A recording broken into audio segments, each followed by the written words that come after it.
ఈ రోజు వాగ్దానంగా పరిశుద్ధ గ్రంథాలు తెరిచి యోబు గ్రంథము 11వ అధ్యాయము 17వ వచనాన్ని మనం చూస్తే, అప్పుడు నీ బ్రతుకు మధ్యాహ్న కాల తేజస్సు కంటే అధికముగా ప్రకాశించును. అప్పుడు నీ బ్రతుకు అని దేవుని లేఖనాలు తెలియజేస్తా ఉన్నాయి. ఎప్పుడు అని మనం చూస్తే, నీ చేతిలో పాపముండుట నువ్వు చూచి దాన్ని విడిచిన ఎడల, నీ గుడారములో దుర్మార్గతను విడిచిపెట్టిన ఎడల అనేటువంటి మాటల్ని మనం చూస్తా ఉన్నాం. ఎప్పుడైతే మనం పాపమును విడిచి దేవుని సన్నిధికి వస్తామో, ఎప్పుడైతే మన గుడారములో మన గృహంలో దుర్మార్గత నుంచి విడుదల పొందుతావో, అప్పుడు నీ బ్రతుకు కాలమంతయు, నీ జీవిత కాలమంతయు నువ్వెలా ఉంటావంటే అరుణోదయము వలె తేజరిల్లుతావు. మిట్ట మధ్యాహ్నపు వెలుగు ఎలా ఉంటుందో, పగటి వెలుగు ఒకలా ఉంటుంది. ఉదయకాలం మనం చూడగానే అరుణోదయము, సూర్యుడు ఉదయిస్తున్నప్పుడు తన ప్రకాశం వేరుగా ఉంటుంది.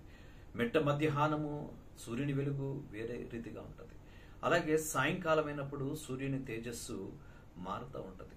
అలాగే మిట్ట మధ్యాహ్నం వలె, మధ్యాహ్నపు వెలుగు వలె నువ్వు తేజరిల్లుతావు అనేటువంటి మాటను దేవుడు తెలియజేస్తా ఉన్నాడు. ప్రభునందు ప్రియమైన దేవుని జనాంగమా, మన జీవితాల్లో దుర్మార్గతను, పాపమును విడిచి రండని దేవుడు పిలుపునిస్తా ఉన్నాడు. ఎప్పుడైతే నువ్వు ఆ పాపమును విడిచిపెట్టి ప్రభు దగ్గరకు వస్తావో, దేవాది దేవుడు నీ జీవితాన్ని వెలుగుతో నింపేటువంటి వాడు. చీకటి నుంచి తొలగించి వెలుగుతో నింపే నీ జీవితాన్ని మిట్ట మధ్యాహ్నపు వెలుగుగా, అనేకులకు దీవెనకరంగా, అనేకులకు ఆశీర్వాదకరంగా, నీవు దీవెన పొందడమే కాదు, అనేకులకు దీవెనకరంగా నిన్ను చేయడానికి ఆయన ఇష్టపడుతున్నాడు. నువ్వు పాపమును విడిచిపెట్టాలి. నీ చేతిలో నుంచి పాపాన్ని తీసివేయాలి.